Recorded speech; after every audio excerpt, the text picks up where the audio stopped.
Right, well, thank you. Thank you very much for inviting me. I feel like I'm rather kind of the sort of low-calorie, non-technological component to this conference, but there we go. Here goes, ability. We think of ourselves as creatures with willpower and rights of self-assertion, but it is surprisingly hard to think for oneself. Original thought, I think, always involves a degree of non-compliance with precedent.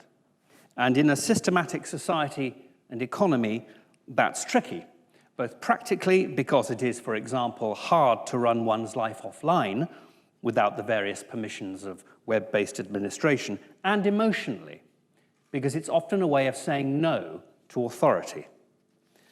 Refusing the known produces feelings of uncertainty, the possibility of disappointing others or being disappointed by them. It's an old problem to do with powerful hierarchies and the individual, and explicit examples in narrative literature are Abrahamic myth, God, Abraham and Isaac, The Tempest, and 1984. But even Pride and Prejudice and Persuasion qualify. Austen's novels are not about romantic love. They are stories about the practical and emotional obstacles in the path of truth-seeking, and the way families and riches do not take kindly to daughters who disappoint them.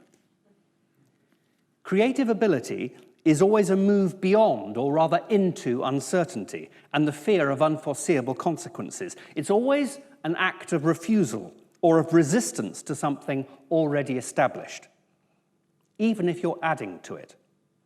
Extension is an outward trajectory. It involves a move away from security. In logic and mathematics, it involves accepting the profound consequences of inconsistency and incompleteness, the true propositions that cannot be proved from the axioms.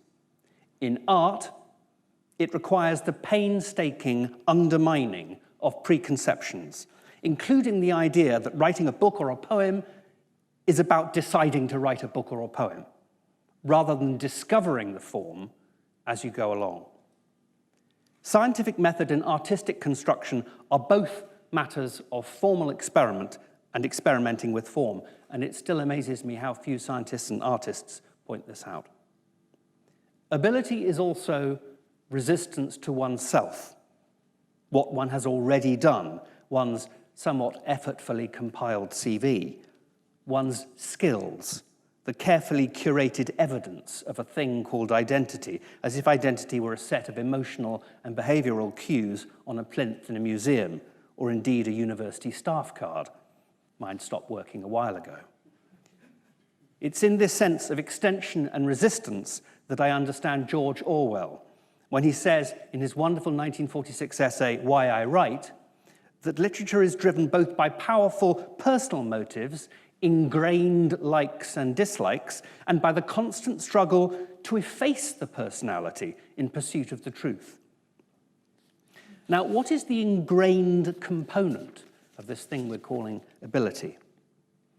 In her excellently clear 1981 book, Heart and Mind, the philosopher Mary Midgley makes a case for the existence of innate gifts, not as quantities of intelligence feeding entitlement, or its opposite, but as personal repertoires of tastes and powers which can often startle both ourselves and those around us, which may find no path in our culture. Her defense of the personal repertoire perhaps relies too heavily on unprecedented geniuses like the Indian mathematician Ramanujan, who had very little education. You can't infer a general truth about innate ability from such exceptions, I think. And yes, it's true that we're all different, but by degree, I would suggest. If that were not so, we would be condemned to lead solipsistic lives, and others' abilities would be inappreciably mysterious to us. I also think that innatism by itself is not enough to explain our changes in life, our adoption of trades, practices, and activities that run counter to an apparent inheritance. This is more than adaptability. It's the will to change ourselves and the world by refusing something given. We may have a predisposition to draw or paint or calculate, and yet object to doing so on strong emotional grounds. Our parents did it. What we then find typically is that the draftsman's gift is re-expressed in another direction, mathematically or musically or paleontologically. As a species, we have learnt to do many things. Most animals, not the higher primates, but most animals do the same thing, but we specialize within the group. And even as we specialize, we diversify. There are many tasks to be done, and we can learn to do each other's tasks up to a point, though always get a good plumber. What this doesn't alter is the idea of an underlying subjective disposition, including the ability to have a go at various things in accordance with our temperament, or in defiance of it. Midgley is quiet about this second possibility. She discusses abilities rather as if they were unique to user applications, whereas I see them as conscious variables, inclining over time to expressions of personality. This takes us away from innatism or biological programming to something more interesting, the ability to educate ourselves, building not just on clear aptitude, the thing that comes naturally, but on what we can't do so easily, but might, with the right teacher, find interesting. To educate means to draw out, not to instill. But we're not just drawing out something that already exists. Thwarting ourselves, steering away from what comes easily, is often at the heart of a breakthrough. The tussle is itself the expression of something. In this sense, the gift of an ability is difficult to pin down.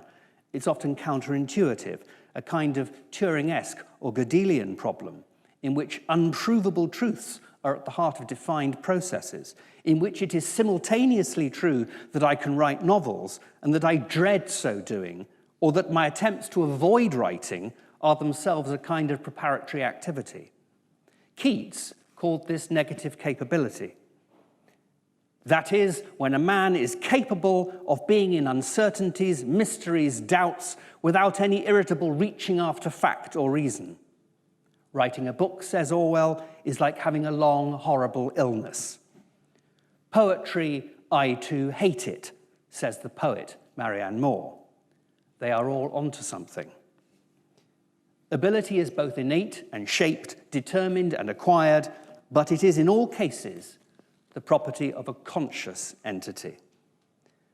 That education appears now to be mandating acquisition of something anodyne called skill over any real feeling for the experiential uncertainties of art, music, language, or indeed scientific method is something that should concern us. The problem is not so much that machines will acquire conscious abilities, but that we, for reasons of bureaucratization, are already some way along the road to forfeiting ours. It is possible just to say no to systems like exams and SATs and phone upgrades and so on, but they are now firmly normatively embedded in our lives. And they're great, but we don't stop to question them very much. Technological systems owned by private corporations, in California mostly, are essentially, sorry to say this, but it's true, they are essentially dominance hierarchies, like religions or powerful families. And like those other institutions, they greatly elevate the notion of control as a force for good. We are leading better lives by compliance, they say. We are in control by outsourcing control or allowing ourselves to be controlled. We need this upgrade. Everything is easier if we just say yes. In such a long-lived protocol of submissiveness, Julius Caesar, Elizabeth I, and Stalin would all have recognized its utility. Requests from an almost numinous electrical authority are to be understood as commands, and no command in practice may be refused. If you don't say yes, there will be consequences. You will be locked out of your bank account, you will not be able to get your education, you will not get onto your degree course or be able to graduate. Notice in all cases that the content of the account, the urgency of the need, and the substance of your work and your argument, your ability, are utterly irrelevant. It is simply non-compliance that signifies. Notice, too, that whoever is at the head of the hierarchy is exempt from these consequences. In his Gifford lecture on the religious experience, the skeptical cosmologist Carl Sagan, very fine writer, Cosmos, his 1980 book, is an absolute masterpiece, has this to say about codes of submission. Consider how we bow our heads in prayer, making a gesture that can be found in many other animals as they defer to the alpha male. We're enjoined in the Bible not to look God in the face, or else we will die instantly. In the court of Louis XIV, as the king passed, he was preceded by courtiers crying, "Avertez les yeux," avert the eyes, don't look up. Well, I confess I've thought much the same as Sagan in various seminars, or when I'm walking down the street and I see students, everyone, myself included, bowing to the phone light. It takes about 3 years to get the fear of God out of my students, to help them to see that getting a few low marks does not fucking matter, that the fear of losing their place in the hierarchy of grades is an anxiety about power and influence deliberately fostered by one model of economics among many, that they are more than their earning capacity, and that the point of literature, as Auden said in his introduction to Poems of Freedom, is not to make us more efficient, but to make us more aware of ourselves. The technological climate in which capacity and influence are so important has confused freedom to develop the person you already are with the acquisition of power and status. Students want jobs. I hope they get them. They have loans to repay. But they also want to be successful. And they want it so hard. They tell me in their essays that they know they're smart, but that they're struggling to see the point of a second-class degree. And I worry that this generation, more than any other, sees recognized achievement, success granted by an authority, often an absent and quasi-religious electronic one, as the goal of learning. That is what they are being told. That is what Nicky Morgan, the former Secretary of State for Education, means when she says that studying the arts holds pupils back. Never mind that the creative industries are worth more than 80 billion a year in the UK economy. Never mind that the whole Renaissance humanist project, without which no rationalism, no economics, no Bacon, no Newton, was enshrined by the study of grammar, rhetoric, history, poetry, and philosophy. She means that there is no development without competition, and it is implied reward. It is the materialist individualist creed, of course, and like every iteration of that delusion in every age, it never asks, simply and logically, what individuals will do with their reward, and how they expect it to shelter them from misfortune or make them happy, what relation it has to the conscious inner life.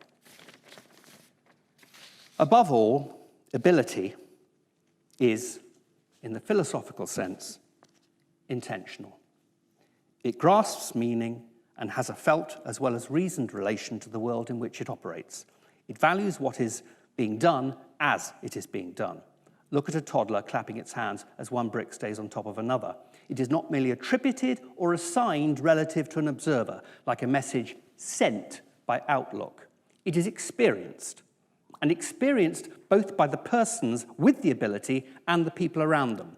It is the fact that we experience a great singer for ourselves that makes his or her ability so moving. If it were merely a matter of manifesting technique, there would be no need to involve an audience. But the ability is communicative and reflective as well as personal. In someone else's unique gifts, let us finally call it their sensibility, we experience the emotional echo and the limit of our own. And that sense of limit is important in defining who we are. We are looking for freedom, not omnipotence, says Midgley. And freedom, the ability to be ourselves, has mortal limits. Real gifts, in their nature, are limited. Thank you.